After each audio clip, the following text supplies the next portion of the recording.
everybody, to episode 2. We're back here with DSK Talk, and we're going to expand on different things from culture, fashion, creativity, business, life, health, everything, wealth, whatever we can cover to make things interesting for you. So whenever you're swiping, you can see and actually learn from some things that you're swiping. Today we have my friend back again. His name is Johnny K. He is one of the founders and the core members of Versus, a massive online platform for sports and culture and society. Also, he is a manager of GRIME's, one of GRIME's legends by the name of Novelist. And yeah, he's doing wonders with us, and we got him back again for episode 2. What do you say, my brother Johnny? You good? Yeah, I'm good, thank you. Yeah, thank you for having me back again. Yes, man, and looking fresh as always. Thank you. I think we should start by saying what you wearing, bro. What you wearing? I was up and bottom up. I'm actually wearing the same Air Force Ones that I wore last time I was here. Okay. But I'm wearing the blue daily paper bottoms this time. Okay. I told you I had them in 4 different colours. Yes, so I you came did. with a different colour. I got the white, crisp Pro Club t-shirt. Big up my guy Enzo, who runs Pro Club in Europe. Big up Enzo. Gave me this. And then this is a House of Sunny bomber jacket. Yeah, talk me about it. This is bang. Yeah, this was designed by one of my best friends, Marie Cunliffe. She's the head of design at the brand House of Sunny.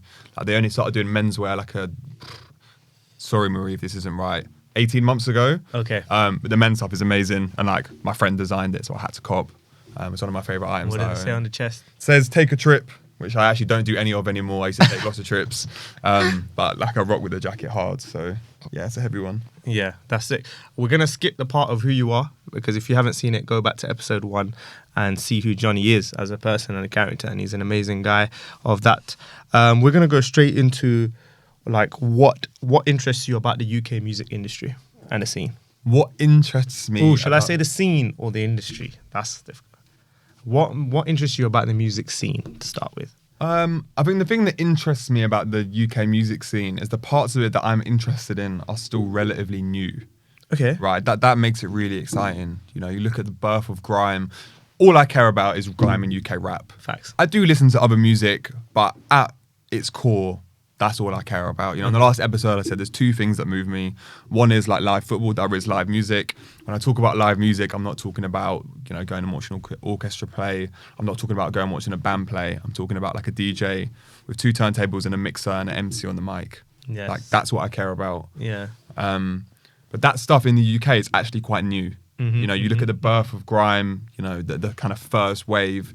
You're looking at the early 2000s, we were alive. Yeah. With most music scenes, you look at hip hop in America, any other genre of music in the Way UK. before our time, yeah. Generally speaking, it's before we were born, right? The beauty of this stuff that we are both involved with is that not only did we grow up on it, but when we were growing up on it, that was its first iteration. It was really every day was evolving. You know what I mean?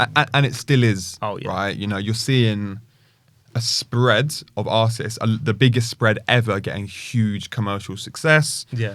Charting with music that, although when I'm cynical, I might be like, it's so commercial, UK rap, whatever. Yeah. It actually is still UK rap music charting. Exactly. That people you can be proud of that aspect of it, even if you don't really like this song. Exactly, yeah. And that's what I find interesting about the scene. Okay. It's still in such an embryonic stage, really, when you look at the wider context of music, which has been around for thousands of years.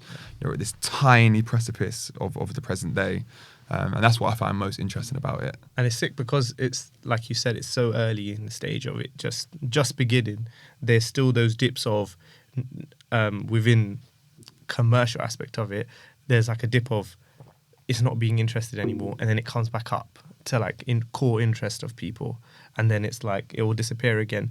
But like you're saying, for where we grew up, Channel U, Channel AKA, you know what I mean? It was, you can't take that away from me. I don't care if other people aren't listening to it. That's one of my morning routines. So you got to listen to a banger to start the day. So that's sick. And then what about music industry now? What do you find interesting about the UK music industry? Very little. Okay. To be honest. Why though? I'm very fortunate, I manage an artist that I feel exists outside of the constraints of the traditional music industry, and that's nothing to do with me. Novelist, the artist that I manage, has done 10 years of work. That means he's able to sustain himself as a full-time musician. We are 100% independent. In terms of, management, it's just me and him. Yeah. Record label, it's just me and him. Yeah. There is no one else involved. You know, we get distribution support, we get support on publishing, but day to day, it's only me and him. What interests me about it, I guess, is like the game of trying to navigate it for my artist's best interests whilst not being played. Yes. That's a really interesting one. You know, I think that I'm in a position where I manage an artist whose stocks are high currently. You know, he's, I feel like, on like on an upward trajectory again, which is really nice. It's really positive, and I'm happy about that. And suddenly, you get all of these people who are much more experienced than me. These people that are much deeper in the industry than both Nov and I, saying they want to work with us, right? And the fun part of the game is whose interests do they have at heart? Is it their own? And it's okay if it's their own interests, because we all have to look out for ourselves. But are they looking to take advantage of us? Are they not? And that sort of stuff, like Nov and I together, we love it. You know, we laugh a lot. And I think it's that stuff that so far has stopped us from getting too involved in the sort of industry type stuff. That you might, some people would argue that would maybe elevate his career quicker or whatever, but you know, for us it really is important that we don't want to compromise. We really don't want. And the control, this is from, because we share this kind of experience from mine being an artist of early stages that we're developing, but the experience of day to day is the same. It's that level of control almost feeds the ego enough to be like, nah, we're good. We're good playing from outside the box and chatting to the box when need to be, and then dipping in and out. Like, that's definitely it. But at what stage of your life so far did like it brought you into music? How did it happen? Like, do you know what I mean? Yeah, how did it happen? I'd planned to hella grime raves. Yeah, that's the truth. It's the same with football. Yeah, football. I went to bare football matches. Yeah. You know, like, I love football, going to football matches more than 99.99% of people. I love going and watching MCs spitting on a mic more than 99.999% of people. Okay. What that then meant was that when grime was becoming big, I started going to boiler rooms, because boiler room were putting on grime shows. Oh yeah. I see, yeah. You know, they did the Lord of the Mic show, they did Skepta, Nov, Stormzy, they did Skepta at Somerset House. I was at these events. Yeah. A job comes up at boiler room, you know, and I end up working at boiler room at a time when, really, in terms of my work experience, I shouldn't have really got the job. Oh, okay. But the difference was, and this was told to me by the person that hired me, was that when they asked everyone else what they knew about boiler room, everyone gave this answer, which was like corporately written. Not even corporately written, but they're just outside understanding of what boiler room was as a business. Okay. What I said instead was all of these different boiler rooms that I'd been to. And I think that they just hired a bunch of other people who were really experienced in doing partnerships, and they were like, maybe a nice addition would be someone that actually can live and breathe this brand. Yeah, a culture and the fan. Like you said, you're a fan first. Fan first. Whilst working at Boiler Room, I happened to meet Nov. I'm doing a radio show with my friend Eki. Shout out Eki. She invites me to do this radio show with Nov. And off the mic, he says to me, "So you work at Boiler Room?" I was like, "Yeah." He was like, "I would love to do a Boiler Room." And I said, "I can make that happen." The truth was, I could not make that happen. But I thought it was, Nov is an artist that, like, of course, I loved, will continue to love, irrespective of whether I manage him or not in the future. And the next day I went into the office, I'd only been there a couple of months, and I thought, what the hell am I going to do? Because I promised this artist that I love that I'm going to get him a Boiler Room. Like, if you know anything about Boiler Room and how much doing a Boiler Room can elevate someone's career. The obvious example right now is Fred again. He's obviously just done that Boiler Room. I don't know how many views it's on right now. It has literally elevated him from already like a multi-millionaire songwriter who's launching an artist project into what might be one of the biggest electronic music artists of all time. In reality, that's the path that he's on. And everyone's excited because after that, now they're waiting to what he's going to release, and he's clever. All that stuff. So to promise someone that you can get them a Boiler Room, even if you work there, it was a bold claim, right? Yeah. And I was in the office the next day on my laptop, and I kid you not, the next day on the other side of the room, I heard the head of music say to one of his other music colleagues, "I'd love to do a show with Novelist." Wow. And I thought, what? And I closed my laptop, I walked over and I said, "I can make that happen." And they were like, "How?" And I was like, "I know Novelist." And they were like, "How well?" And I was like, I was with him last night. Yeah. Obviously, it's the only time I'd ever met him. Yeah, but exactly. coincidentally, I had been with him the night before. Yeah. And they were like, get him in for a meeting. So like, Nov had given me his number. I texted him being like, it's all on. He came into the office, I think 3 days later. We listened to this project that he hadn't put out yet, that he was about to bring out like in a month's time. Mm-hmm. We agreed to do this boiler room around the launch of the EP. And, you know, from meeting him sort of 6 weeks later, we put on this boiler room that became famous. The main thing it's famous for, it was on the roof of the office. Yeah. And when D-Double picked up the mic, he went, ooh, and sus wheeled it like immediately. And that clip still goes viral on TikTok and Instagram today. Yeah. What I've come to realize managing Nov is like when you do manage an artist or you are an artist of a certain level, you get made promises all the time. You know, Nov gets made promises of things that people can do for him. I get made promises of things that people can do for us every day, basically. Very rarely are people able to fulfill those promises. And I think that from Nov's perspective, meeting me and having me say to him, I'm going to get you a boiler room, and within 6 weeks the show is happening. I think knowing Nov now the way I do, I think that sparked something for him. And, you know, Nov and I stayed in touch after that. And we didn't talk probably for a year because of COVID. Okay. And one day he calls me and says, you know, he wants to work with me, basically, you know. And I said, I've never managed anyone before. Yeah. And he was like, I don't care. He was like, I've got a lot of experience. The stuff you don't know, I'll probably know. The stuff I don't know, I think that you might know. So let's just give it a go. That's smart from him, man. And that was 18 months ago. Yeah. And coming from an independent realm of the fashion, the music industry, that's very smart from Nov. And for you to even accept that challenge, you know what I mean? For you to accept that challenge and you were rightfully like, I don't actually know. But you didn't say, I don't know, and that's the end, and I'm not going to do it. You obviously said, I don't know, but I'm keen to learn. And he's very wise to be like, I know these angles, but the reason he probably reached out to you, which hopefully one day I can get him on and ask him myself, would be because he saw the angles, like you said, the things that he doesn't have control over, that he might not know, that you've been working on for the last 10 years. And then combining those forces, and look where you are now, you're doing, like you said, probably his stock's gone up massive, and it's probably going to continue to increase, and it will do, not even probably, it will do. And that's wicked. And the best part of this, what you just told me, is the idea of you saying to Nov, oh, I can make it happen. You going to the managing director or whoever it is saying, I can make that happen. I was given advice like that a few years ago saying, you know what, if you want to be in the rooms where you want to be in and you want to be like, you're comparing yourself, oh, I wish I did that, just say you can do anything. And then once they say, okay, yeah, go on in, and they give you a chance, then figure it out.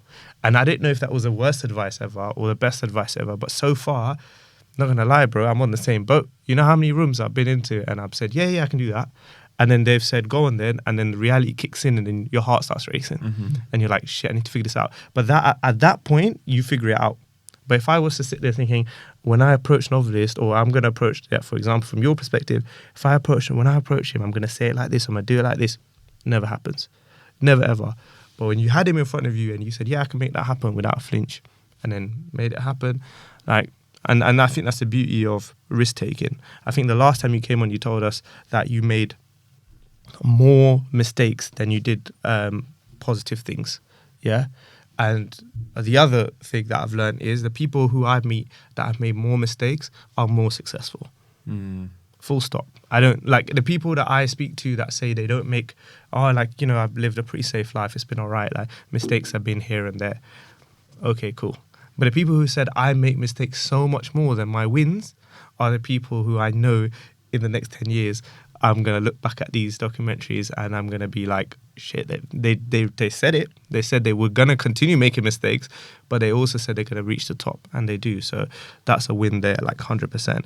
But from like Novelist and managing, because we're going to stay in the music realm this time, give me like a wholesome, like a really nice story with you and Nov. You know what I mean? I don't know if people ask you that, but that's something really wholesome about Nov, and maybe it's experience that you guys shared or something that was touching. I know it hasn't been too long, but it might be. No, there's absolutely loads. There's Brilliant. loads. But the one I'll tell you is just, we went to Glastonbury together. Yeah. He wasn't playing. Yeah. He did this, our big brand campaign we did last year was with like a big jeans brand. Yeah.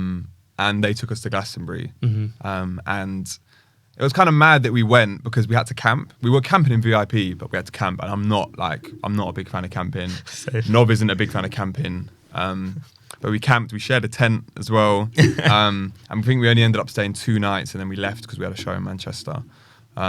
Thankfully. But just camping with him and like some of the conversations we had, that I can't say too much about them because they pertain a lot to the sort of music we got coming out and like the direction we're taking it in. But we just had a lot of deep conversations about, you know, the time that he's at in his life, you know, and I told him about how things were for me when I was 25 years old. Yeah. And what's helped me be happy ultimately. Yeah. And yeah, like I think that a lot of the work we're doing now, like when I look back, and I talked about this with him yesterday, it roots back to that conversation that we had at Glastonbury, or the lots of conversations we had about life, you know, walking through these fields of Glastonbury as like punters as well. You know, of course. Being there with an artist, you know, and he was getting stopped all the time by people in the crowd, but like going and just like watching artists, you know, together as festival goers, not as, you know, someone who was performing, was like a really nice experience. But I'm hoping the next time we're there, it's because he's booked. Yeah, that would be massive. Like, I'm rooting for that. But that being in that confined space together, I'm sure the conversations you've had on a humanly level, especially the fact that you share the same objective, it must have been powerful. That, obviously, you're not going to share with us, but I'm sure a few initiations of where you're going to take yourselves happened. Do you know what I mean? And that happens because I can vouch for that one, definitely. But you as a manager, then, like, what hurdles have you faced, or what hurdles are like challenging for you as a manager, as an artist? So many. Give me like 3 or 4. Yeah, the biggest one is like just a pure lack of knowledge. Yeah. Music management has been so challenging for me personally. Like, I have my whole life, truth be told, you know, been able to wing everything. Yeah. Right? And I think that this year has been a huge year of growth for me across my work with Versus and my work with Nov, because I'm at a level where you can't actually just wing it. There's a huge element of winging it, but stuff comes up in music management when it comes to things like publishing, PRS, you know, managing shows, you know, all these, you know, things, you know, agreeing deals for features, where actually, no, it requires like an actual knowledge base. You know, that you can't just guess it. You have to go and actually find out the actual information. I think the difference was when I was like 21, 22, 23, through to like 25 or 26, you could wing everything. And I think that's one of the biggest challenges, is that there's actually stuff you need to know that I just didn't know and I've had to learn. You know, and that's been a real growth for me, is not just lying and manipulating my way through everything. Having to consistently hold my hands up to Nov and to other people and say, I don't even know what this is. Someone asking me for a code for a release, and I look at the acronym and I'm like, I do not know what this is. I Google it, it doesn't come up. So that's one thing, is like really learning to like actually admit when I don't know stuff, and leave my ego at the door with that. Really. Being independent is like a huge challenge. You know, it's a huge challenge. I think that I am always so keen for Nov to actually retain as much of the money we make as possible, not in terms of our split, but in terms of the music that he makes from his craft. I want him to like enjoy it and keep it and spend, as, to be honest, like as little as possible. But maintaining like a level of quality when it comes to the stuff that we do have to spend money on. That is also a challenge. That's a challenge. Right, it's a huge challenge. That's one. And then I already talked about this, but it is just manoeuvring like the broad industry, where people have like their own interests at heart, and like, I'm the only, me and Nov really, within this entire structure, the only people that have his best interests at heart. Of course. But that's also one of the things that I love about managing Nov, is that the truth is, in terms of my earning, in terms of like my stake, my priority in a way, in terms of like my security is in Versus. What that means is with Nov, and once I realised this, it made it so much more enjoyable. I'm doing it all for him. Yes. Do you know what I mean? The truth is, like, of course, I stand to win too. Of course. But my number one priority is in ensuring that he does the best he can. To be honest, being totally honest, that's not how I've lived most of my life. You know, when it comes to work stuff, when it comes to money making, that's not game first. It's about me. Yeah, of course. You know, and I think that that's also been a challenge on like a deeper, almost spiritual level. Is like, you're going to do this thing that takes up loads of your free time that you don't, truth is, I don't make loads of money from. No. You know, for someone else's interests. actually trying that, it's been one of the most rewarding things I've ever done. Yeah. And do you think that's because of, obviously, I would say your age, but your experience up to now, and you being truthful to yourself, as well as your mental health and your physical health being on above par, like really good, and you're surrounded by other creatives that can support you, and your infrastructure in like your other investments that are stabilizing you to then allow you to think freely in this realm, and I think that benefits. That's the most beautiful part of it. And I use a word, what I say, like, yeah, I'm his manager, but I'm his defense lawyer first. Definitely. Yeah. And that's the exciting part. I don't want to be called the manager. Rather call me defense lawyer. I want to go there and fight his cause, because you can't sack me. We're independent. Yeah. Do you know what I mean? And we don't rely on you. We rely on us. So how do you feel when you go into rooms and like, you know, they're chatting, you know, they're trying to gain something off Novelist, and you're like, look, I've sussed this out now. Like, does it give you a sense of power? Does it give you more of a like, okay, I need to tackle this quite cleverly, or does it make you laugh? Or do you know what I mean? All of the above, man. Yeah. Like it's a really funny one. Like Nov and I, we laugh so much. Yeah. Because like you'll know, even managing Sire as well. Like you do so many meetings where like people aren't very good actually at hiding their agenda. No. Which is really, really funny. So like we laugh about it. Like sometimes, I do have to like actively defend him. It's all of the stuff you described, to be honest. But it's taken me a while to get to this point, but it is fun. Yeah. It's fun. The whole point is that it's fun. And I think I really struggled with being a music manager for the first year, probably longer, to be honest, because I wasn't finding the fun in it. Yeah. And ultimately, like, it is the funnest thing you can ever do. Taking a musician and trying to make them big, in whatever big means. Like, what could be funner than that if you like music? Yeah, no, exactly. Do you think it was difficult for you because of the COVID period? Not really, no, because when I started managing Nov, COVID, although we did have a couple more restriction periods, on the whole it had lifted. Like I started managing him in the June, by August we had a show, so like that wasn't really as much of a factor.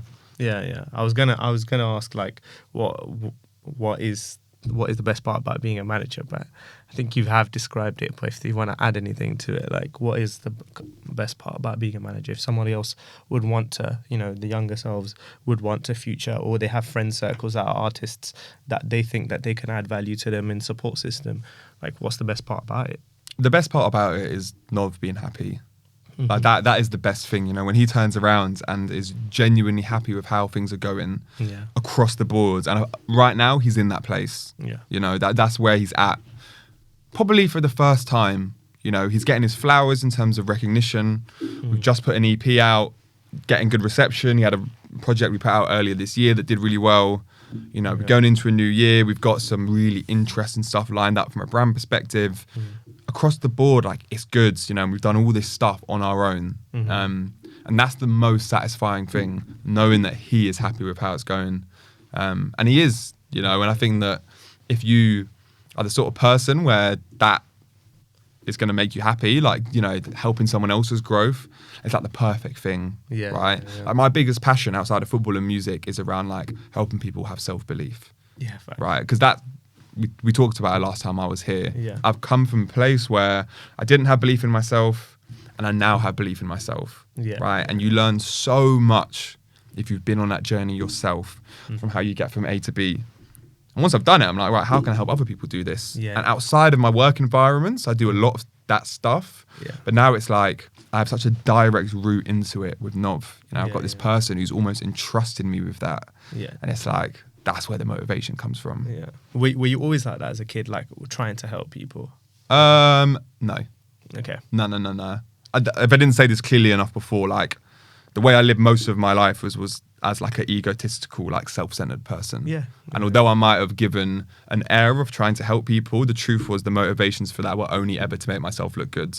Yeah. I had to completely flip the way I was living in order to gain any happiness. Yeah. And it took a lot of practice of continuing to help people, because I knew the other way didn't work. And it was only after doing that for quite a long time that now I do it because I enjoy it. Do you know what I mean? Yeah. But no, as a kid, as a teenager, as a young adult, that is not how I live my life. Yeah. What I will say is that got me no happiness whatsoever.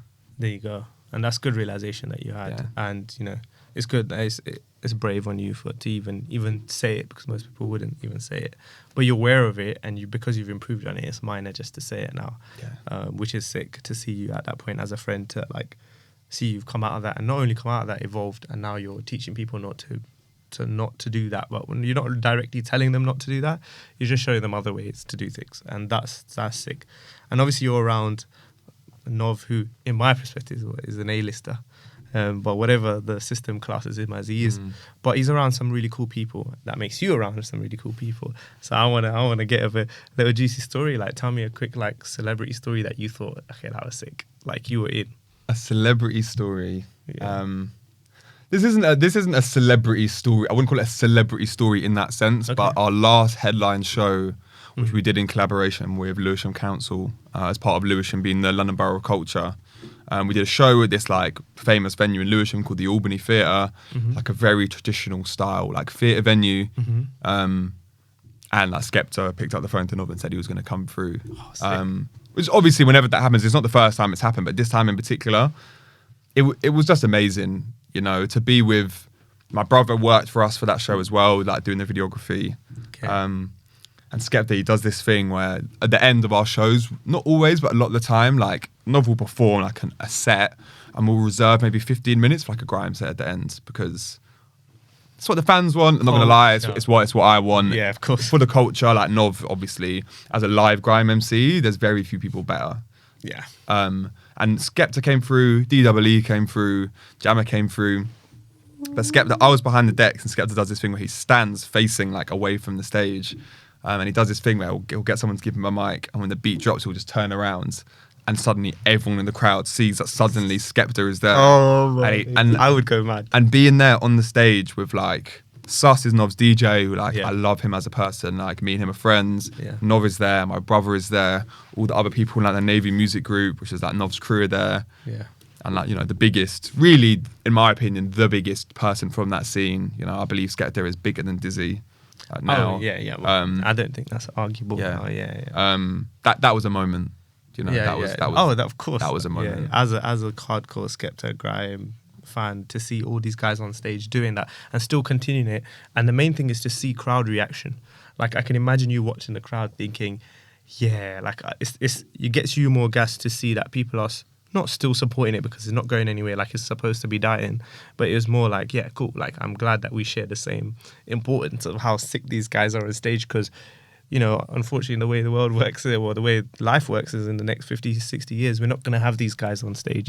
So you better absorb it now. You better turn up. You better gas them. You better support that culture.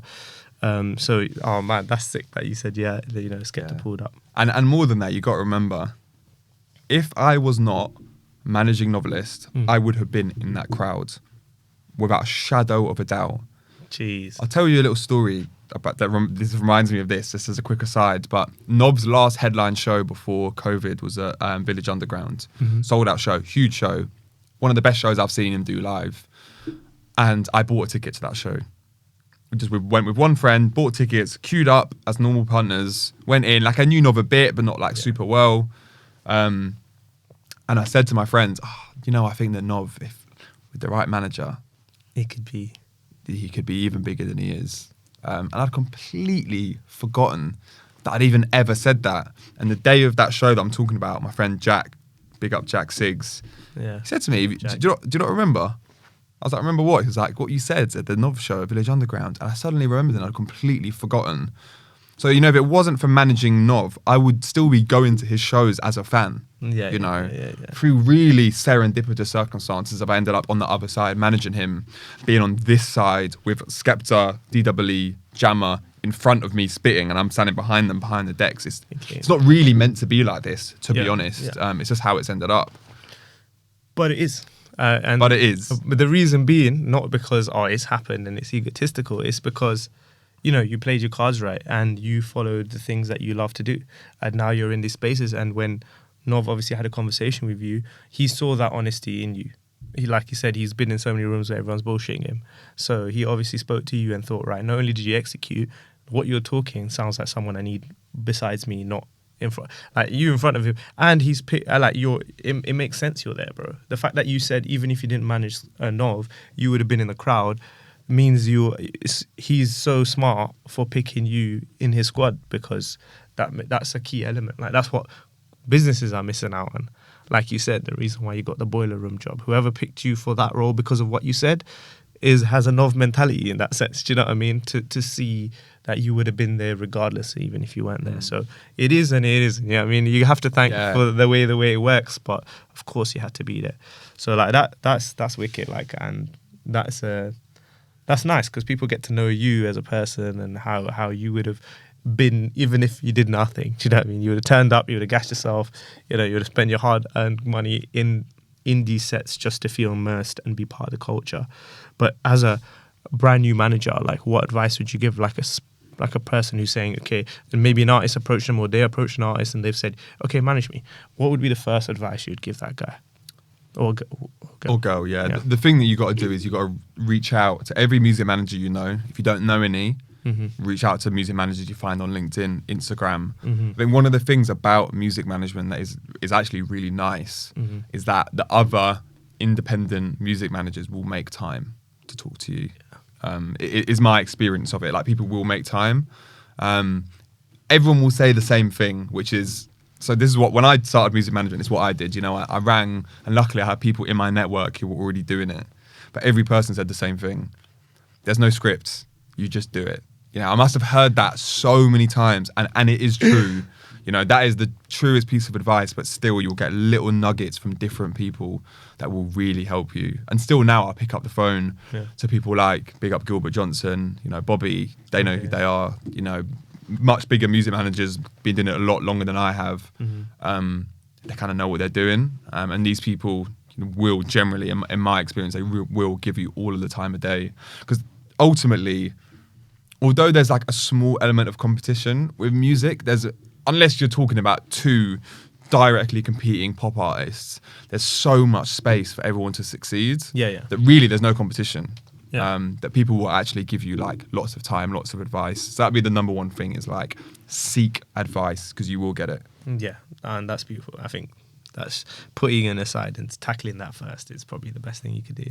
And what about your younger self? If you were to start again, what is advice you'd give yourself? Oh, if I was to start again, besides some networking. If I was to start again, I would have done more to upskill myself earlier on.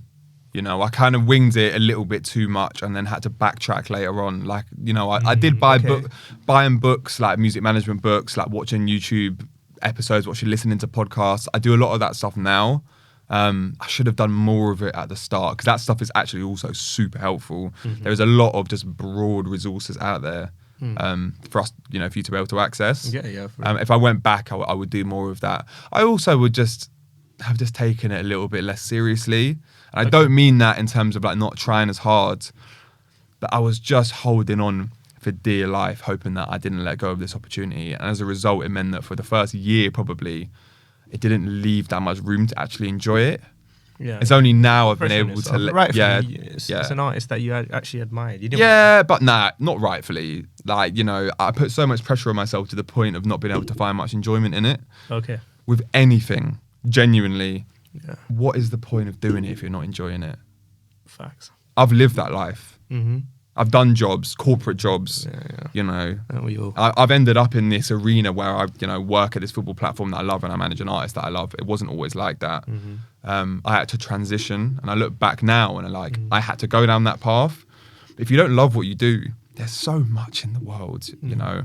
And I do say that from a position of privilege where I have the agency to go and make those sorts of changes, and not everyone does, I admit that. But if you do, you know, if you're like me, you went to school, college, university, and you have a decent job, you have the agency to go and make those changes, to do something you enjoy. And what I did was, when I took on managing Nov, I actually reverted back. I regressed into the mentality I had when I first started working in those corporate jobs, where it was all about just trying to make myself look good, trying to hold on for dear life, you know, just trying to like push without actually just breathing a little bit. You know, this is something to enjoy, and like there are elements of it that are stressful and hard. But look what you're doing. You know, have some perspective, Johnny.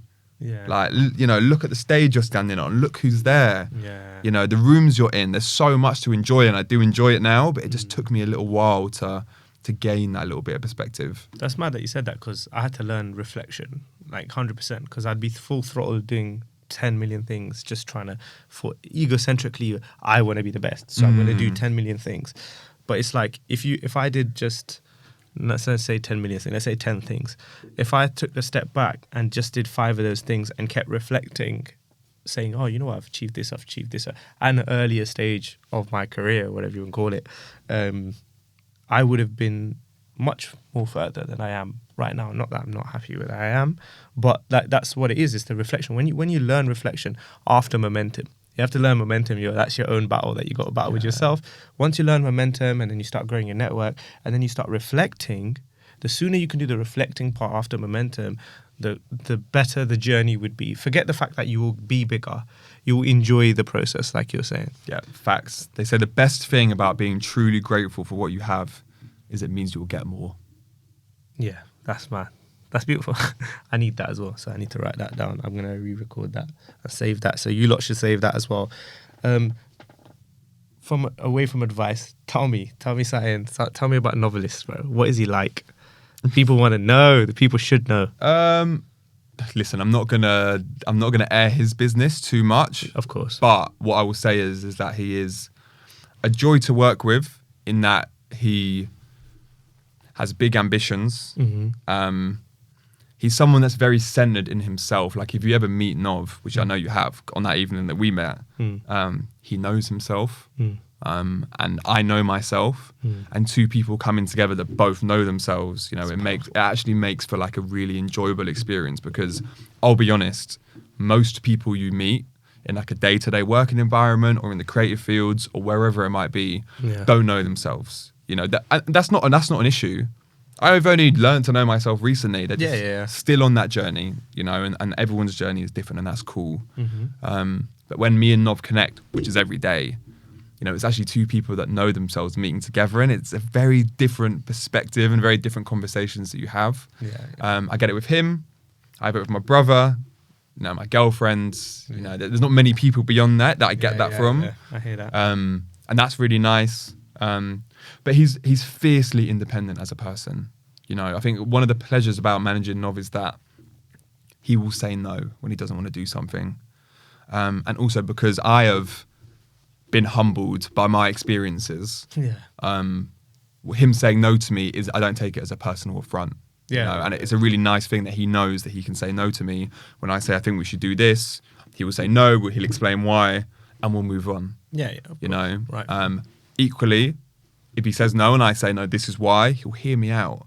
And I think to get that from an artist where they have firm opinions but are willing to listen, what more can you ask for? Man, just trust me, that makes my life easier as well. Shout out Saya, like he's on that balance. He's got that mental balance. He's got that artistic balance. But obviously, from their perspective, you have to selectly choose who you want to intel your trust with. And like Nov has done it with you, Saya has done it with me, and we owe it to them almost to give the same thing back, which is have our opinion but not be egoistic about anything that is not going our way, because it's not our journey, right?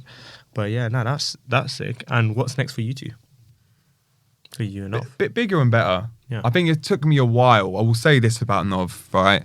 Is when we first started working together, I did come in with an agenda that I thought, it's about what I was talking about when I was at that show, and I said, if he had the right manager, maybe he could be even bigger than he is. And I think that I came into managing him with a bit of an agenda that I wanted to move him down a certain route that I saw as the quickest way of success for him. Right. What I have learned over the last 18 months is that Nov has no interest in compromising himself. None whatsoever. Okay. What Nov wants is to be able to do his own thing, create his art in his own way, for it to sound how he wants it to sound. And my job is to maximize that, Yes. Not take that and change it. And while he has, talk about that Glastonbury experience, he's absolutely taken on suggestions of how I think that he could approach his art, from like a personal, sort of mental, spiritual element. what he's really about is, you know, being different, you know, and he's inherently different. He doesn't have to try to be different. Yeah. Next year it's about just elevating him as who he is, you know, continue to not compromise, but how do we make that bigger? How do you make that bigger? And that's nice. Like, that's nice that when this does go out and artists can watch it, and I hope artists watch this because it's from our perspective and your perspective, that you can have the balance of having people in your team that can suggest, but also fundamentally it's there. Whatever their objective is, we're fueling that. Like you said, we're the pedestal for that. We're not, and it depends on your agenda, right? I mean, if you come together and an artist does say to you, listen, I want to change who I am, and you're like, okay, this is my task, I'm sure you could do that. But at the same time, if they've said, no, this is who I am, and you're just going to grow this, like, that's the first conversation I think you should have, I guess. I think that's useful advice, no? Yeah. Just say, look, what are you? What are you and who are you trying to be? And obviously, in your perspective, where you trying to take what you really are, I guess. And I think, and that's sick that you guys did have that conversation. Otherwise, you guys wouldn't be working together. I think that's useful there. And like, you personally, would you or are you managing anybody else? I'm not managing anyone else, and no, I don't really have much interest in it. I've been asked a couple of times recently by artists that I respect and I think have a lot of potential. My effort is spread across Novelist and across Verses. Yeah. My cup it's like, I have enough in my cup to pour equally onto both of those two things. There's nothing else left in the cup. Yeah. Do you know what I mean? That just isn't. And although I get swayed sometimes when people ask me, I consider it, the answer always eventually has to be no. Yeah. And I think the truth is, if at some point, and I will obviously in some circumstance, I one day will not manage Nov, I'm unsure as to whether I would consider doing it again. Okay. All right. Yeah, that makes sense. It just feels like with him, it's right for me and him to work together in ways that, like we talked about, felt like they were being driven by forces even beyond my control. Yeah. So it's him, and if ever similar circumstances put me and an artist together in a way that it's like, wow, something is telling me that we should be working together, then maybe I'll consider it. But I personally don't see that happening. But who knows? Who knows? Well, I wouldn't even say I hope you do manage more, because maybe you are designed to fixate on one creative at a time and to mold and assist that one creative at a time until they reach their growth and then see what happens there. So just continue doing you, my bro, and in that perspective. But like, not even just managing other people, what is a role of a major label these days? Like, let's take it into that realm. Ooh, a bank. Okay. I'm not the first person to say it. Yeah. Label gives you a loan. The terms are extremely bad. If you are unbelievably successful, you might be able to pay back that loan, and then you get some reward at the end, but the reward is still split. Obviously, what you get in return for that is a huge engine to raise your profile. That's the benefit is there. Right. The benefit is the money up front, the bank that loans you the money to build your career and to like have a sustainable life as a musician. The downside is paying back that loan is extremely difficult, and even when you do, financially, is it even worth it? That's not a question for me to answer. The benefit, though, is in that building you have a team of 100 marketeers, 50 brand people, a whole team just pitching the artists on partnerships. Within that building, they might also handle publishing. You know, you get all of the label services. They will have the best studio in the country for you to go into and record your music.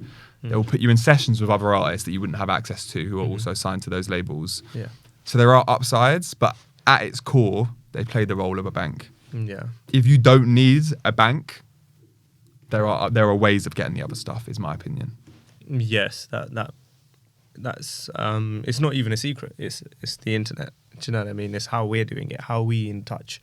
We shouldn't be in touch if this is 20 years ago, a music business. Do you know what I mean? Yeah. If I wasn't part of a major and you weren't part of a major, we shouldn't be in touch. So it's not a secret. You can get all the other things without the bank. Obviously, the bank is your main place. So how do you create the bank, I guess, is the question for the artist to start by asking themselves once they believe that this is their lane that they're going into. Even though you said that the other advantage is all of that, 100 marketeers, 50 this and that, whatnot. Do you think it's evenly spread out? within major label? Like, does every artist have access to that? Or No, of course not. The problem with labels is that at the start, when people are signed, it feels like how did they sell it to you? No, there's genuine enthusiasm for the artist, but you don't know, like within these buildings, how the priorities are going to change, right? And that's the problem, is that you don't have control over all the other agendas that they have. It's like any business, especially when they have such a large roster of artists signed. Yeah. And the problem we've seen, and we all will have friends that this has happened to. You get signed, they're excited about the artist. Obviously, the artist is excited about where they're going to take it. Other stuff comes up. Another artist gets signed who they think has more potential, and you kind of just get left and you're trapped. And that's obviously the downside, is you can get put in a position where, and everyone's in this position, when you do sign to a label, you're very reliant on them to really push you and to use their resources, to use those brand partnerships people, to use the marketers, to use the label services. Yeah, you've invested in it. If they choose not to do that, there's not a lot you can really do, to be honest. And that's the issue you have. And then at that point, what do? You're signed to a 5-album deal, but they don't want to work the records. They don't even care about putting you in sessions. Yeah. That's tricky. That is stuff that doesn't happen if you're independent, obviously. Yeah. We book our own sessions. Yeah. We pitch our own brand partnerships. We do our own marketing. If you want help with any of that stuff, you go to a distribution company where they're heavily incentivized to do it, because it's just a split on the royalties. Yeah. So that's we've probably can suss the answer out from that. But major label or distro, what should people go for? It depends on what you need and what you want. Okay. That makes sense. Yeah. If you are an artist at the right level, Mm-hmm. a record label can be hugely beneficial. Yeah. Hugely. There's no denying that. Major labels still have a huge role to play. Mm-hmm. If you still have leverage yourself and you're still growing and you have enough leverage to get like a distribution deal that can be worked properly, I would do that first. Mm-hmm. It would be my broad advice. Yeah. But also, if you're an up-and-coming artist and a major label comes and offers you an advance that's going to secure you medium-term financial security, it's going to pay off all the debt that you've invested in yourself, it's going to enable you to buy potentially a home for yourself and maybe your mum, and also it feels like they're genuinely going to back you with resource. Sounds pretty good to me. It's not all bad. So I think it really depends on circumstances. I think what it depends on more than anything is what that deal looks like from a major label. Yeah. What their commitment really is. What their intentions are. That dictates it more than anything else, I think. No, that's true, I guess. And how important is a team to an artist? Like, before the growth? Well, I'm obviously going to say extremely important. Yeah. But it is extremely important. Yeah. I think that the thing is, I think Novelist learning this more as time goes on. You want the artist to just be left to create the art. I think that's what you want. That's why a team is really important, because it allows the artist to focus on the things that are actually important to them. Yeah. And if you're an artist, the only thing that really should be important should be just creating the music. Putting the bodies of work together. Yeah. Nob is different because he's been in music for so long that he knows how to do a lot of other stuff and wants to take ownership of that stuff, which is cool. But for most artists, you want them to just be thinking about the work, the art, the creative, hands off for everything else. And I think that's why a team is important, because if you don't have the trust that that they're going to have your best interests at heart, and not just that, also do a good job, it starts getting complicated. Yeah, but the positive side of that is because of the internet and stuff that we have access to, even as an independent artist that doesn't have money to offer up people, there's so many other leverages that you can put up front to build a team around you, and that's exciting. And that's the reason why music's getting better, which I love. Especially the music that we listen to, like you said, grime and UK rap. It's because a lot of these kids are coming together and saying, you know what, let's just bang it out, let's just do it. And that, I really support that culture, even if I don't like the song that they put out or whatever it is, because it's for a certain demographic or certain group, or you're trying to get certain people's attention.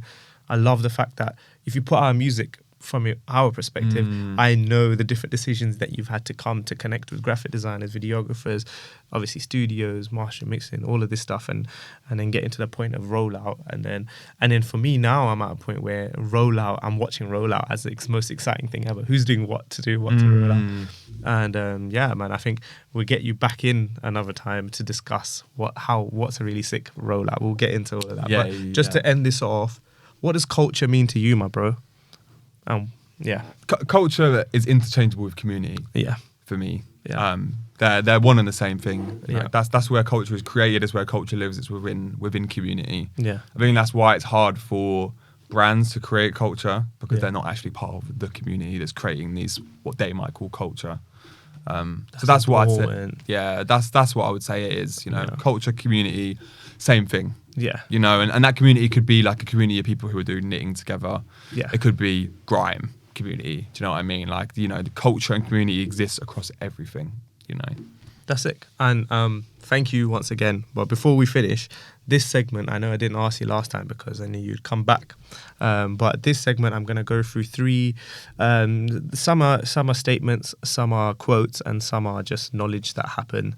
And I'm going to get you to pick one of them that resonates to you the most, and you're going to tell me why. And then from that selection, part of DSK London, we have a section where we're creating garment magazines or t-shirt magazines. So whatever you pick today out of your own biasness will be there, are presentable for people in our community to purchase and to support. And later on, if you wanted to get involved and get your name attached to it, you wanted to do some sort of give it away to charity and stuff, we can discuss that. And then just to make you feel part of our community, as well as get the community involved. As you say, we can talk about community, but how do we actually get community involved? It's like getting people like you and people like all of us actually to come in and give their opinion to shape the brand, because we are a community brand, right? So I'm going to read out the 3, and then you're going to tell me which one you resonate the most. First one is, our virtues and our failures are inseparable, like force and matter. When they separate, man is no more. That's the first one. That was by Nikola Tesla. The next one is a fact. Our brain accounts for about 2 to 3% of total body weight, but it consumes 25% of the body's energy when the body is at rest, even when the body is at rest. The final one is a thing that happens to a lot of us. And in the podcast, we'll put it as an imagery. But you have enter password, you put in the wrong password, you get it wrong again, and then you have to reset your password. When you reset your password and you put in a password, the message comes up that says, new password can't be your old password. Which one resonates to you the most, and why, I guess? See, the thing is, I could have picked any of those 3. You sent these to me before we recorded, and I love all of them. The one I'm going to go for is the third one. Okay. I take it as like an allegory for life. I don't even know if that's the right word, but this is the way I live my life, and I've talked about this across both episodes, is that couldn't work out how to do things, right? I was unhappy. I'm not going to talk about too much around why that was the case, but I was unhappy. I was not doing any of the stuff that I do now, right? And I was trying to elevate my life and become happy. Yeah. I would try, you got it wrong. I would try, you got it wrong. Then when a door would open, I'd go through and I'd still just try doing things the same way that I did it before, and it'd be like wrong, So for me, it's almost like, what's the password for life? I don't know. I try, it's wrong. Yeah. What's the password? I try this avenue, it's wrong. Yeah. A door opens, I'm like, sick, I got an opportunity to try this new password. What do? I just put in the same password I was putting in trying before, and it wasn't working. Right. And it's like, in order to progress, it's like, no, you need a new password. Wow. And that's what I had to learn, the way, they say that the definition of insanity is trying the same thing over and over again and expecting different results. Yeah. Right. That's what I read from that. Yeah. That's what I did. I couldn't understand why I wasn't happy. When I look back, I was just trying the same thing over and over and over again, and trying to find genuine happiness from stuff. If I looked at the evidence, I've been trying this my whole life. They've never found any happiness there. Right. What's the new password? Right. Let's try something new. Hey, that's beautiful, and that's there. That's written in the stars now. We're going to use that meaning and this statement, and people are going to resonate to it. I already resonate to it because I've done that. And I'm sure there's loads of us will. And hopefully this chain that I go and ask every single person that I meet, and hopefully get to a point where I can ask the public what they would, what represents them that I can put on there, and we could continue this, and then somehow that be part of an ecosystem that gives back to our community. And the reason I'm saying this live is so that I stick to my words. You know what I mean? And that's beautiful. Now you're literally part of the creative journey of how we design. Like, I don't come from the fashion industry. I am self-taught completely, but I've been in there for I've been self-taught for 10 years. I'm doing it 10 years, and I thought, okay, what's the next set of innovation besides from technology? That's inevitable. Applying technology to every industry is inevitable. But how am I going to do this where it makes more sense for people like me, or a younger version of me? And that's getting us involved. Like, what more do uncle and aunties want to do than give their opinion? Do you know what I mean? So it's like, hey, I'm going to give everyone their opinion now. So that's sick, and that's there, and we're going to go with that, and you're going to see that on the website soon enough. And then finally, we end all of our podcasts with a quiz. The quiz question today is, you got last time, you got it right? I got it right, yeah, it was about the t-shirts, right? And this one is, where were shopping centres first introduced? United Kingdom, Rome, or China? Rome. Ooh, that's the right answer again. Johnny's at 2 out of 2. I'm going to try and get you another time. But yeah, that was interesting for me to know, but it made sense again. They had a point where they had a lot of time and leisure. Yeah. So they did create that first. So that was interesting for me to know as well. And hey, I'm going to keep dropping these little things at the end of each podcast, just to add extra knowledge. And the brand's there to seek knowledge, so I hope people can be fully immersed in the community aspect of what we're trying to achieve. And I need to get your information afterwards, so we can send you a little gift pack for you, just to make you part of our DSK membership club, which I will tell you about in the future, but you're part of it already. And then hopefully we can start spreading these knowledges and spreading these ideas, or building micro communities to make one bigger community, to then we can voice our opinion on a global level. Like, I wanted to go into politics, but never through politics. I didn't believe politics actually did anything for me. But entertainment, oh my days. Like GRIME, oh my days. It was my political platform. Like, whatever they said, that's it. That's my, you know what I'm saying? My politician is Skepta. He's the guy I vote for, do you know what I mean? And same with fashion. I saw fashion as a platform of change, and a platform where people can actually voice their opinion without being, without all of this palaver around it. It was, here's the story, believe it or take what you want from it. And I think we're in the right industries, and this was a more exciting conversation than the previous one, which is amazing. I saw your come up story, and everyone gets to know that. But this, like, we share a lot of this similarity, and I've learned a lot being with an artist that's we're building, and he will get to the point where Novelist is, and both of them will get to the point where they wish to achieve. So yeah, man, thank you once again for coming, and let's stay in touch. Definitely. Thank you for having me. Thank you, as always.